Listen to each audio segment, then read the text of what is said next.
बहुत powerful video होने वाली है और इस वीडियो में मैं आपसे बहुत कमाल की चीज़ें शेयर करूंगी जिसके बारे में शायद आपने पीछे मुड़कर नहीं देखा होगा या इस बारे में इतने डेप्थ में नहीं सोचा होगा।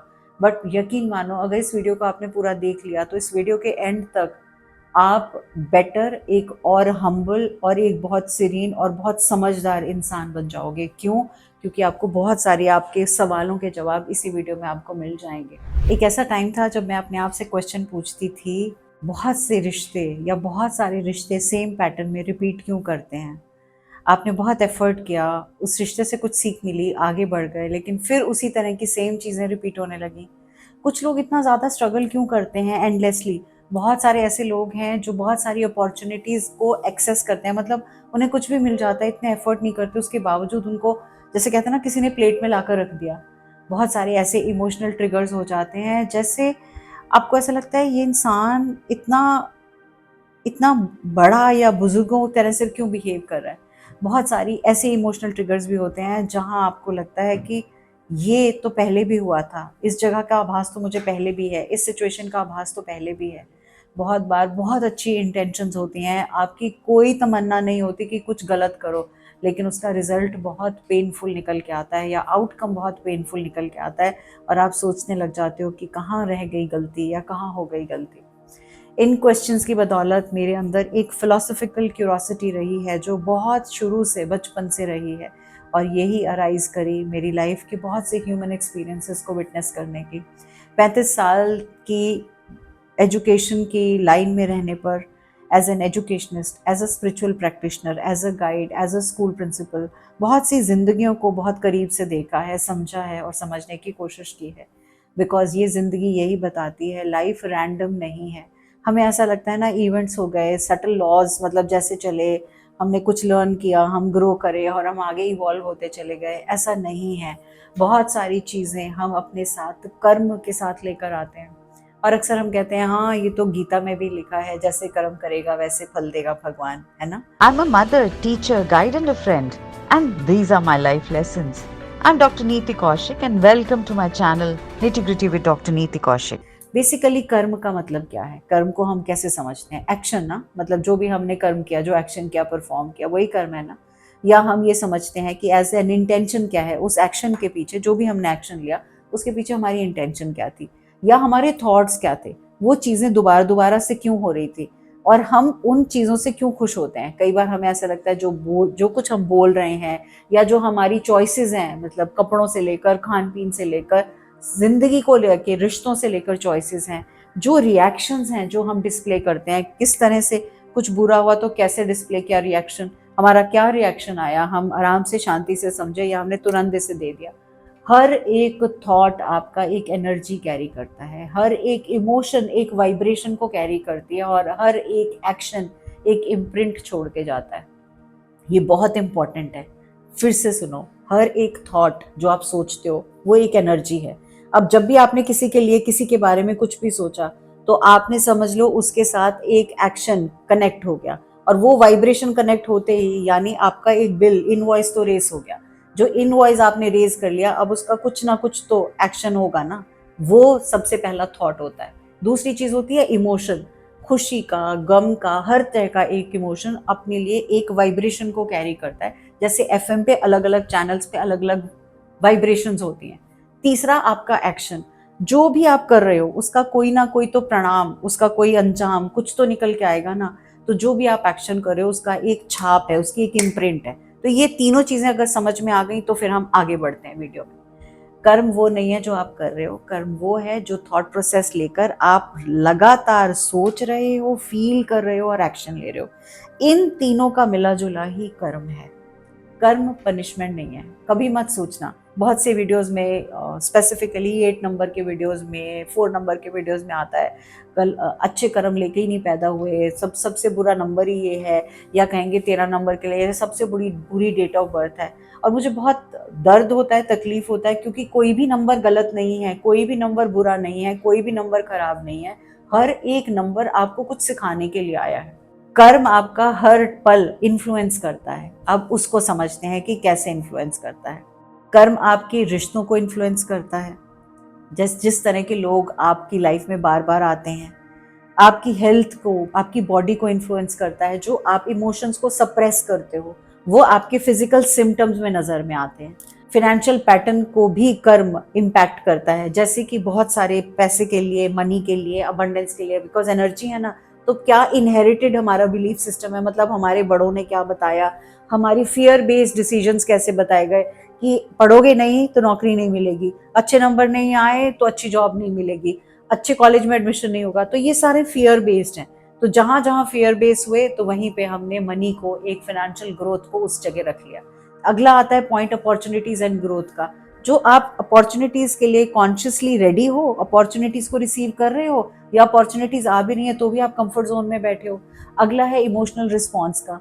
हम कुछ चीजों से इमीडिएटली ट्रिगर हो जाते हैं और जो हमारा रिएक्शन होता है वो मतलब एक सिंपल रिएक्शन नहीं, बहुत बढ़ा चढ़ा के कुछ बहुत बड़ा वाला रिएक्शन होता है। इसके साथ साथ जिंदगी के सर्कमस्टांसेस, आपका परिवार कैसा है, आपका एनवायरनमेंट कैसा है, आपका कल्चर कैसा है, कैसे लोग आपके कर्मा को या आपकी लर्निंग को सिग्निफिकेंटली चेंज करते हैं। हमेशा याद रखिएगा कुछ भी एक्सीडेंटल नहीं है। जो कुछ भी हो रहा है वो आपकी इवोल्यूशन में, आपकी बेटरमेंट में, आपकी ग्रोथ में और आगे लर्निंग का एक पार्ट है। 3 तरह से कर्म को देखते हैं। There are 3 types of karmas. पहला है संचित कर्मा। संचित नाम से समझ में आ गया होगा। संचित कर्मा वो कर्मा है जो आपने पास्ट का एक्यूमुलेट किया है, जिसको आप लेकर आए हो। हम इसके बारे में डिटेल में समझेंगे। दूसरा है प्रारब्ध कर्मा, जो आप अभी हो रहा है, कर्मा जो आप करंटली अनफोल्ड कर रहे हो। तीसरा कर्मा है आगामी कर्मा, जो क्रिएट कर रहे हो कल के लिए, वो आपका आगामी कर्मा है। अब इन तीनों की परिभाषा अलग है, इन तीनों की समझ अलग है और इन तीनों से ही आपका आज है, राइट। तो मैं स्टार्ट करूंगी सबसे पहले संचित कर्मा पे। अगर आप अभी तक वीडियो के साथ जुड़े हुए हो और आपको बहुत मजा आ रहा है और आप आगे जानना चाहते हो तो थैंक यू सो मच। आप अपनी लाइफ को चेंज करना चाहते हो, इसके लिए बधाई हो। दूसरी इंपॉर्टेंट चीज, अगर आप तक मेरे चैनल को सब्सक्राइब नहीं किया तो प्लीज इसको सब्सक्राइब कर लीजिएगा, बिकॉज इसी की बदौर यूट्यूब बहुत से ऐसे लोगों को ये वीडियो दिखाएगा और इसके बदौर एटलीस्ट वो अपनी ज़िंदगी को बेटर कर पाएंगे। तो मेरी आपसे निवेदन है, विनती है कि आप वीडियो को ज़रूर लाइक कीजिए, सब्सक्राइब कीजिए, मैक्सिमम लोगों के साथ शेयर कीजिए ताकि उनकी ज़िंदगी को देखने का नज़रिया बदले। तो स्टार्ट करते हैं संचित कर्मा से। संचित का मतलब आपने क्या संचित किया है, क्या अक्यूमुलेट किया है। इसमें क्या क्या आता है, इसमें आपकी पिछले जन्मों की, मैनी लाइफ टाइम्स की जो इम्प्रेशंस हैं उनको कैरी करते हो। दूसरी चीज एंसेस्ट्रल इमोशनल इम्प्रिंट्स आते हैं, मतलब आपके एंसेस्टर्स के जो इमोशनल इम्प्रिंट्स हैं जिनको आप कैरी कर रहे हो। तीसरा आपका जो सबकॉन्शियस कंडीशनिंग हो रही है, एक कॉन्शियस माइंड जो काम कर रहा है, सबकॉन्शियस माइंड आपका किस तरह से कंडीशनड है। चौथा, आपके बचपन में शुरू के 7 साल तक जो एक्सपीरियंसेस रहे हैं अर्ली चाइल्डहुड के, आप राइट आपकी मदर के वूम से लेकर 7 साल, इसीलिए मैं हमेशा कहती हूँ बहुत इंप्रेशनेबल टाइम होता है। बहुत ध्यान से बच्चों के साथ जो भी हम बात करते हैं, जिस तरह के एक्सपीरियंस देते हैं, इंपॉर्टेंट है। नेक्स्ट इंपॉर्टेंट आता है इमोशनल मेमोरीज जो आप कैरी कर रहे हो। अगला आता है अनरिजॉल्व्ड फियर एंड अटैचमेंट्स जिनको आप कैरी करते हो, जो आपको ऐसा लगता है मुझे इस चीज़ से डर क्यों है, या इस पर्टिकुलर पर्सन से इतना ज़्यादा अटैचमेंट क्यों है, मतलब उसको हो ना हो आपको बहुत ज़्यादा है। इसके अलावा कुछ ऐसे लोग होते हैं जो बचपन से ही कहते हैं ना, अरे इसमें तो टैलेंट कमाल का है, या इसकी इंट्यूटिव स्ट्रेंथ कमाल की है। आप देखेंगे 3 साल 4 साल के बच्चे कुछ ऐसे होते हैं जो बहुत आगे की बहुत बड़ी बड़ी बातें करते हैं, या उनके अंदर कुछ एक कमाल के टैलेंट्स होते हैं।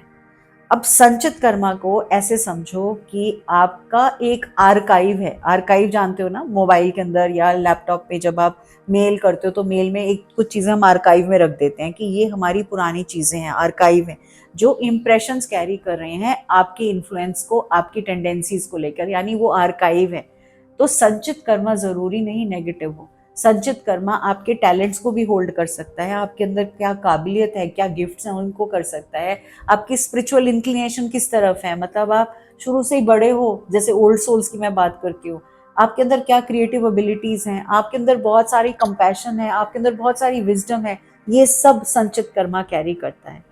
अब ये कैसे आपको पता चलेगा कि संचित कर्मा आपकी ज़िंदगी में अपीयर कर रहा है। आप देखोगे कुछ ऐसे फियर्स होंगे, ऐसे डर होंगे जिनका कोई लॉजिक रीजन नहीं है, बट आपको डर है। जैसे बहुत से लोगों को पानी से डर होता है, ऊंचाइयों से डर होता है, किसी भी ऐसी चीज का डर जो किसी वजह से नहीं है बट है। दूसरा, आपके अंदर नेचुरल एबिलिटीज हैं जो वो अचानक से बचपन से ही आपके अंदर आ गई। गाना, बहुत प्यारे गाने लगे, कोई स्पेसिफिक मैथमेटिकल एप्टीट्यूड होने लगा और बहुत बड़ी बड़ी कैलकुलेशंस करने लग गए। कोई भी ऐसी नेचुरल एबिलिटी अचानक से बहुत छोटी उम्र में आ गई। कोई भी रेकरिंग इमोशनल थीम्स हैं आपको दिखेंगे, ये बार बार इस तरह की चीज़ें क्यों होती है या आप उसी तरह से क्यों रिएक्ट करते हो। इमीडिएट कनेक्शन और रेजिस्टेंस टुवर्ड समवन, कोई अचानक लाइफ में आए हैं या आई हैं और अचानक उनके थ्रू या उनके लिए आपका बहुत ज़्यादा लगाव हो जाता है, या कुछ ऐसे लोग हैं जिनसे बिल्कुल मतलब उन्होंने कुछ कहा भी नहीं, कमरे में आए और आपको उनसे इतनी विरक्ति है कि आपको लगता है नहीं, इनके साथ बैठना ही नहीं, इनसे बात ही नहीं करनी, वहाँ से आप भाग खड़े होते हो। और हो सकता है डीप कंफर्ट या डिसकंफर्ट इन स्पेसिफिक एनवायरनमेंट, आप वहाँ नहीं जाना चाहते हो, आप वहाँ जाने से घबराते हो, कतराते हो और उसके पीछे कोई रीज़न नहीं है, बट वो एक संचित कर्मा का पार्ट है।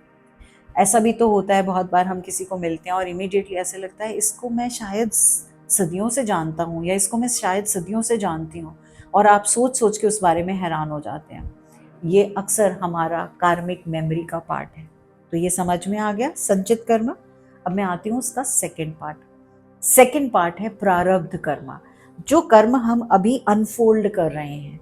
प्रारब्ध कर्मा वो पोर्शन है संचित कर्मा का जिसको हमने चूज किया है हमारी इस लाइफ टाइम में।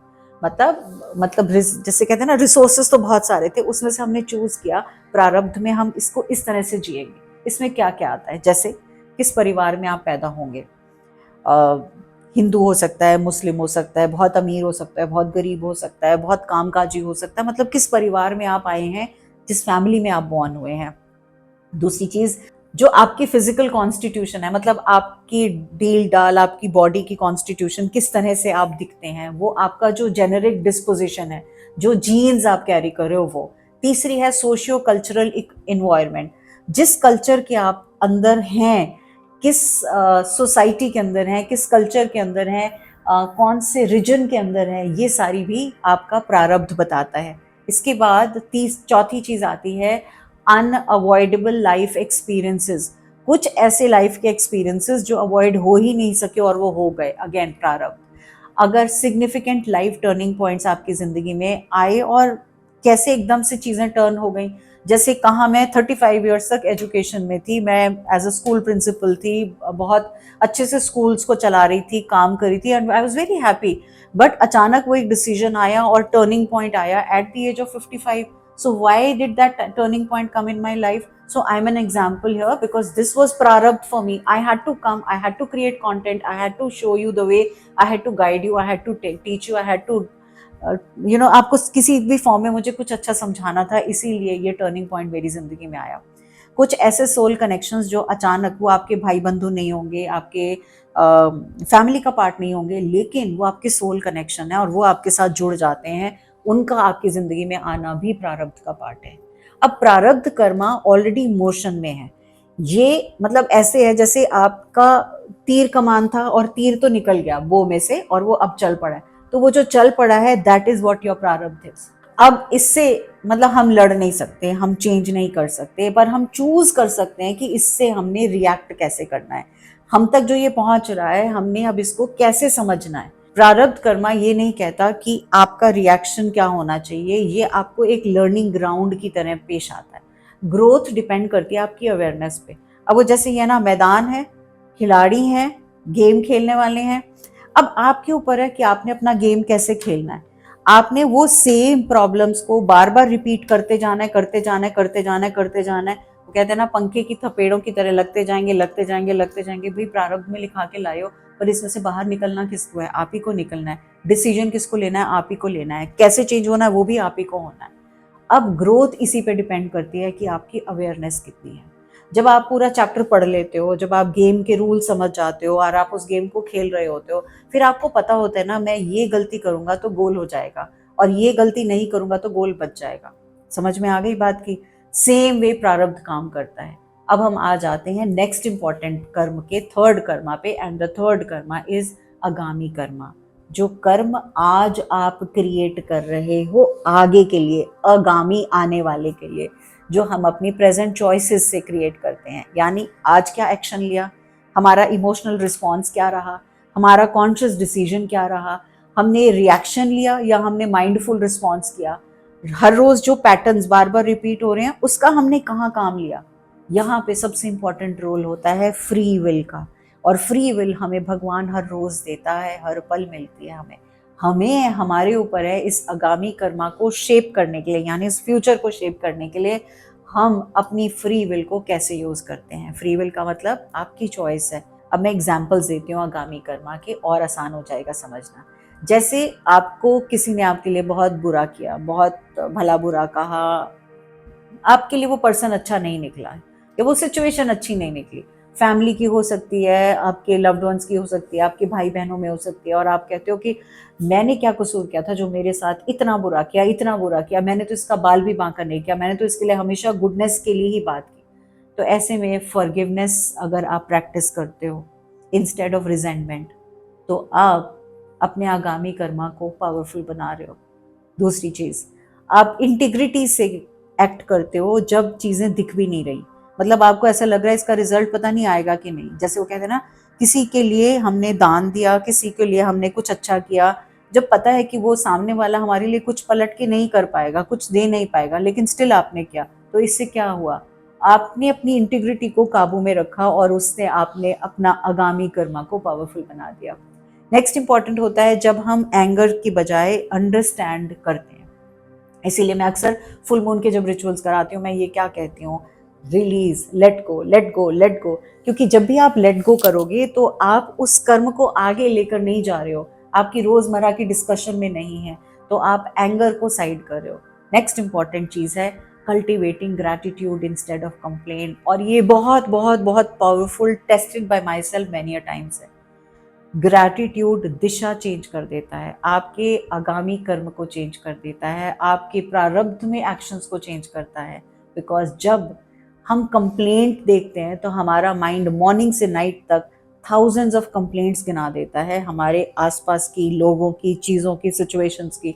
लेकिन जब हम शुक्राना करना शुरू करते हैं ना, तो वो कंप्लेंट्स की जगह ग्रैटिट्यूड में आ जाता है कि जो आपको मिला है ना, वो भी अरबों करोड़ों को नहीं मिला हुआ। तो आप क्यों उस लंबी लाइन में, कंप्लेंट्स वाली लाइन में खड़े होते हो भगवान के सामने? क्यों नहीं आप उस लाइन में खड़े होते हो जो ये बोले कि जो मिला है ना, मतलब इतना बड़ा मिला है कि कभी कुछ सोच भी नहीं सकते। आगामी कर्मा कहता है कॉन्शियसली रिस्पॉन्ड करना है, इम्पल्सिवली रिएक्ट नहीं करना। और हम अक्सर रिस्पॉन्ड नहीं करते, रिएक्ट करते हैं। अब आगामी कर्मा आपकी पावर है, आपकी बैटरी है, आप इन्हें करना है। ये आपको ट्रांसफॉर्म करेगी, ये आपको लिबरेटेड फील कराएगी और आपको लिबरेशन की तरफ लेकर जाएगी। अब समझते हैं इन तीनों कर्मास को एक साथ कैसे समझा जाए। ये तीनों के तीनों कर्मा एक साथ काम करते हैं। जैसे संचित कर्मा वो सीड्स की तरह हैं जो एक वेयर हाउस में पड़े हुए हैं, ठीक है। प्रारब्ध क्या है? आपने उस सीड्स में से कुछ सीड्स उठाए और इस साल आपने क्रॉप जो ग्रो की, जो आपके फील्ड में ग्रो कर रही है, वो आपका प्रारब्ध है। अब आगामी क्या है? जो सीड्स आप प्लांट कर चुके हो और उसके जो बीज निकाल के रेडी कर रहे हो अगली जाने के लिए, वो आपका आगामी है। तो आप चेंज किसको नहीं कर सकते? जो ग्रो कर रहा है उसको कैसे चेंज कर दोगे? लेकिन हाँ, जो आप सीड्स इकट्ठे कर रहे हो आने के लिए, तो एटलीस्ट आप उसकी नर्चरिंग अच्छे से कर सकते हो ताकि रेडी हो जाए, और यहीं से आप अपने आगामी कर्मा को अच्छा कर सकते हो। अब सवाल आता है कार्मिक पैटर्न्स क्या हैं और ये लाइफ में रिपीटेड क्यों होते हैं। जैसे रिलेशनशिप में कॉन्फ्लिक्ट्स, मैं बहुत सारी जब कुंडलियाँ देखती हूँ या मैं बहुत सारी प्रॉब्लम्स को निवारण ढूंढती हूँ, तो मुझे अक्सर समझ में आता है कि कहाँ कार्मिक पैटर्न्स बार बार हो रहे हैं, बिकॉज वो पर्सन को लेसन समझाने के लिए आए हैं। या तो रिलेशनशिप कॉन्फ्लिक्ट्स होते हैं, या फिनेंशियल स्ट्रगल्स रिपीटेडली आएंगी, एक चीज़ ठीक होगी, दो खराब, दो चीज़ ठीक हो जाएंगी, फिर दो, फिर और खराब। या इमोशनल ट्रिगर्स बार बार उस इंसान की ज़िंदगी में आएंगे, या इतना ज़्यादा सेल्फ सबोटाज होगा कि खुद को अपनी नज़रों में सबसे मतलब तुच्छ या सबसे लोएस्ट पिरामिड का पार्ट बनाना, मतलब लोएस्ट फ्रीक्वेंसी, लोएस्ट एनर्जी में अपने आप को लेकर जाना, वो सेल्फ सबोटाज का पार्ट है। और वो बार बार अपने आप को, मतलब I am not good enough, things are not good for me, ऐसे वाले जो कॉमन कमेंट्स मैं यूट्यूब के वीडियोस में देखती हूँ, वो साइकिल्स हैं सेल्फ सबोटाज के। या फिर रिपीटेड फीलिंग्स हैं रिजेक्शन की या फिर अबैंडनमेंट की। ये सारी रेपिटेशंस हैं जो आपके कर्म के साथ बंधे हुए हैं। अब क्या इनको डिसॉल्व किया जा सकता है? और मेरा आंसर है yes, and a big yes. Yes, some of them can happen ऐसे, और some of them may take a little time. तो अब कैसे समझ में आने लगेगा कि हाँ भाई, समझ आ गई कर्मा की मैम, आपकी बातों से समझ में आ गया। अब मुझे कैसे समझ में आएगा कि मैं रिलीज कर रहा हूँ इस कार्मिक पैटर्न को? तो सिंपल से सॉल्यूशंस हैं। जैसे आपके जो ट्रिगर्स पहले थे, जैसे पहले कोई मुझे कुछ कहता था तो पलट से धड़ाक जवाब देती थी, बिकॉज मैं हमेशा सामने वाले की गलती देखती थी, अपनी कभी भी नहीं देखती थी। तो ऐसे में इमोशनल ट्रिगर्स आपके सॉफ्टन होने लगते हैं। मतलब आप सुनते हो रिस्पॉन्स के लिए या सुनते हो सॉल्यूशन के लिए। दूसरी चीज, आप फॉरगिव करते हो जहां तक हो सके। ठीक है, फॉरगिवनेस का मतलब ये कदापि नहीं होता कि फॉरगिव करना तो वापस से जप्फी डाल ली, गले मिल लिए, हा हा ही शुरू कर दी। फॉरगिवनेस का मतलब ये है कि अब उसकी कोई भी परिस्थिति आपकी पीस ऑफ माइंड को खराब नहीं कर रही। तो फॉरगिव करोगे और उससे आपको बेटर फील होने लगेगा। रिपीटेड जो कॉन्फ्लिक्ट्स होते थे वो धीरे धीरे कम होने शुरू हो जाएंगे। रिलेशनशिप इंप्रूव होने लगेंगे। आपकी खुद के ऊपर अवेयरनेस इंप्रूव होने लगेगी। आपको ऐसा लगने लगेगा जिंदगी आसान है और जिंदगी सुंदर है, और ये जिंदगी इतनी जल्दी से क्यों खत्म हो रही है, क्योंकि हमें बहुत कुछ समझना है। इस जीवन में जो नेचर है उसके साथ टाइम बिताना है। जब हम कर्मा को हील करते हैं तो चैलेंजेस तो रिमूव नहीं होते, लेकिन हमारा रिलेशनशिप खुद से और अपने आप लोगों से वो चेंज होने लगता है, ट्रांसफॉर्म होने लगता है। पावरफुल वेज क्या है हील करने के, डिसॉल्व करने के कर्मा को? पहला है अवेयरनेस। मतलब आपको रिकरिंग पैटर्न को अवेयर करना है। ये चीज मेरी लाइफ में बार बार हो रही है, तो वो क्या चीज है जो बार बार हो रही है? जज नहीं करना कि सारा गुनाह दूसरे का है, आपका नहीं है। जज नहीं करना कि देश खराब, मतलब नेता खराब, सिस्टम खराब। इन सबको जज किए बिना पहले देखो कि ये क्या पैटर्न हो रहा है। दूसरी चीज, फॉरगिव करो उन इमोशनल कॉर्ड्स को जो कार्मिक साइकिल्स के अंदर आपको बांधे हुए हैं, जिसकी बदौलत ये काम हो रहा है। तो इमोशनल कॉर्ड्स की कॉर्ड कटिंग भी की जाती है। बहुत सारे तरीके होते हैं, लेटिंग गो रिचुअल्स भी किए जाते हैं जिनसे आप उनसे रिलीज करते हो। तीसरा है रेडिकल रिस्पॉन्सिबिलिटी लेना। मतलब मैं विक्टिमहुड से कॉन्शियस पार्टिसिपेशन की तरफ जा रहा हूँ। मतलब ठीक है, अगर कोई और नहीं कर रहा तो मेरा कॉन्ट्रीब्यूशन क्या है भाई? मैं समाज के लिए क्या कर रहा हूँ, मैं देश के लिए क्या कर रहा हूँ, मैं अपने चीजों को बेटर करने के लिए मेरा कंट्रीब्यूशन कहाँ है? तो वो कॉन्शियस पार्टिसिपेशन शुरू हो जाता है। चौथी चीज, आप मेडिटेट करना शुरू करते हो।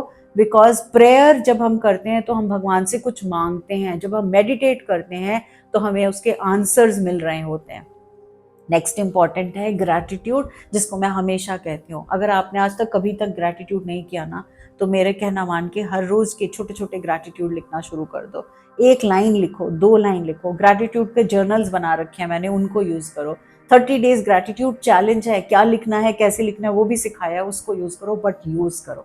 अगला आता है बहुत powerful ho'oponopono healing. I am sorry, please forgive me, thank you, I love you. ये जब आप उस सेंस में जाते हो कि हाँ मैं अपने आप को हील करता हुआ इस एरिया में पा रहा हूँ, तो ये हेल्प करेगा। नेक्स्ट 7वां पॉइंट है सेवा का, सेल्फलेस सर्विस का। आपने देखा होगा सिखिज्म में, बहुत सारे रिलीजन्स में सेवा को एक बहुत इंपॉर्टेंट पायदान दिया गया है, और उनके लिए इंपॉर्टेंट है सेवा करना। सेवा करने से, कंपैशन करने से आपका जो कार्मिक रेजिड्यू है ना, वो रिलीज होता जाएगा। नेक्स्ट इंपॉर्टेंट है, आपकी मुख से जो वाणी निकल रही है, जो स्पीच निकल रही है, जो आप सोच रहे हो, ये दोनों कॉन्शियसली हो। मतलब जो वर्ड्स निकल रहे हैं वो आपकी एनर्जी का इम्प्रिंट है, राइट? तो आप जो कह रहे हो वो आपकी जो स्पीच है, जो बोल रहे हो, वो स्पेल्स हैं, तो आपको उस पर ध्यान देना है। Last but not the least is ancestral healing. Ancestral emotional healing या वुंड्स जो जनरेशन पर जनरेशन आप वहाँ से लेकर आए थे, उस गोदाम में से लेकर आए थे, उनको हम हील कर सकते हैं कुछ बहुत सी चीज़ों को क्रिस्टल्स के साथ। नेचर हर चीज़ का सॉल्यूशन है। बड़ी से बड़ी बीमारी का भी नेचर के पास इलाज है, तो फिर कार्मिक हीलिंग का नहीं होगा। फ्रीक्वेंसीज होती हैं नेचर के अंदर कुछ ऐसे क्रिस्टल्स की जो आपको कार्मिक हीलिंग में मदद करती हैं। जैसे हीलिंग में अगर स्पेसिफिकली कार्मिक healing in terms of relationship, तो सबसे ज़्यादा जिसके मैंने रिजल्ट्स कमाल के देखे हैं वो है एमोनाइट। एमोनाइट का चाहे आप पेयर की फॉर्म में यूज़ करो, एमोनाइट का सिंगल पीस खुद से पहनो, it will help you to break the repeated relationship cycles, it will heal attachment patterns and it will encourage emotional maturity. ये काम करते हैं। तो जब फॉरगिवनेस की मेडिटेशन कर रहे हो, आप इसके साथ में मेडिटेट करो, आप इसको पहनो, अपने और अपने पार्टनर की पिक्चर के साथ रखो, और ताकि ये हील हो। नेक्स्ट आता है हीलिंग हेल्थ के लिए। हेल्थ का सबसे अच्छा इलाज है एम्बर। एम्बर कंटेन अपने अंदर करता है फॉसिल, जो कि कई लाखों साल पुराने पीसेस के फॉर्म में है। वो डिटॉक्सिफाई करता है स्टेगनेंट एनर्जी को, इमोशनल हीलिंग देता है, इलनेस को हटाता है, वेलनेस की तरफ लेकर जाता है, वाइटैलिटी की तरफ काम करता है, स्टोर्ड ट्रॉमा जो आपकी बॉडी में है उसको निकालने का काम करता है। इसको एज अ ज्वेलरी पहन सकते हो आप, एज अ पेंडेंट पहन सकते हो आप, एज अ रिंग पहन सकते हो आप, एज अ ब्रेसलेट पहन सकते हो। इसके बाद आती है फिनेंशियल कार्मिक हीलिंग, और ऐसे में जो मेरी personal practice for so many years है वहाँ काम करता है कुबेर फॉसिल। इसको लॉर्ड कुबेर से जोड़ा जाता है, वेल्थ के गार्जियन भी कहा जाता है, अबंडेंस को फ्लो करते हैं। जहाँ भी स्केर्सिटी पैटर्न शो होते हैं बार बार आपकी ज़िंदगी में, उसको रिमूव करता है, आपकी प्रॉस्पेरिटी वाली एनर्जी के साथ आपको अलाइन करता है, आपका मनी के से रिलेटेड जो कॉन्शियसनेस है, जो विचार हैं आपके मनी से रिलेटेड, वो बहुत अच्छे होते हैं और यहाँ से आपकी वो चेंज होती है। आप इनको अपने वर्क प्लेस पे रख सकते हो, जहाँ अपने फिनेंशियल डॉक्यूमेंट्स रखते हो, पेपर कागजी चीज़ें रखते हो, वहाँ पे रख सकते हो। आप अपने मंदिर में रख सकते हो, आप इनके साथ मेडिटेट करते हो। हमेशा याद रखना, आज जो हो और जो कल होगे वो डिफरेंट होगे। आज जो हो जो कल थे वो आप देखोगे वो डिफरेंट थे। तो आपको कर्म ये नहीं कह रहा भाई अब बेड़ियां बस गई अब तो कुछ नहीं हो सकता, नहीं। कर्मा कहता है आपको जो ट्रैप है उसमें से बाहर निकलना है, आपको अवेकन होना है, बिकॉज आपकी जर्नी आपके साथ है। बिकॉज आप खाली ये इस लाइफ टाइम को नहीं सोचो, आप पहले वालों को भी देखो और आगे के लिए भी देखो। तो इन सबको जोड़ते हुए आपको आगे बढ़ना है। तो कभी ये नहीं कहना why is this happening to me, आपको कहना है what is this, what it which is teaching me. मतलब ये चीज़ मेरे साथ क्यों हो रही है, नहीं कहना, ये कहना ये मुझे क्या सिखा रही है। जैसे ही आप कर्म को फियर की बदौलत आप अवेयरनेस, एवोल्यूशन और कॉन्शियस लिविंग में गिनना शुरू करोगे, आपकी ज़िंदगी टोटल चेंज हो जाएगी। मैं जानती हूँ थोड़ा सा भारी भरकम लेसन है, मैं जानती हूँ बहुत सारे गिले शिकवे, बहुत सी बातें, इन सब के आंसर्स आपको आज मिल गए होंगे मेरी इस बात में, इस लंबी सी वीडियो में। बट मैं आपसे यही सजेस्ट करूँगी और रिक्वेस्ट करूँगी कि इसको इम्प्लीमेंट करना, और जब कहीं अटक जाओ, भटक जाओ, इसी वीडियो पे आना, इसको दोबारा सुनना, और सुनने के बाद आपको बहुत अच्छे से अंडरस्टैंडिंग मिलेगी। इससे रिलेटेड मैंने एक आर्टिकल भी डाला हुआ है जो मेरे चैनल पे डला हुआ है, मेरी वेबसाइट पे drneetikaushik.com पे है। वहाँ जाइए, इसको आर्टिकल को भी पढ़िए, इसको सेव करके रखिए, डाउनलोड करके रखिए, ताकि जब जब भटको इसको पढ़ो। उन सबसे शेयर कीजिएगा जो शायद लोग बहुत भटके हुए हैं और उनको इस चीज़ को समझने की ज़रूरत है। कमेंट ज़रूर कीजिएगा और बताइएगा आपको इस तरह के वीडियोस और चाहिए। अगर चाहिए तो मैं डेफिनेटली इस तरह के कॉन्सेप्ट्स को लेकर बहुत सारी मिथ्स को क्लियर करते हुए वीडियोस बनाऊंगी। Wishing you all the very best, God bless you, lots and lots of love.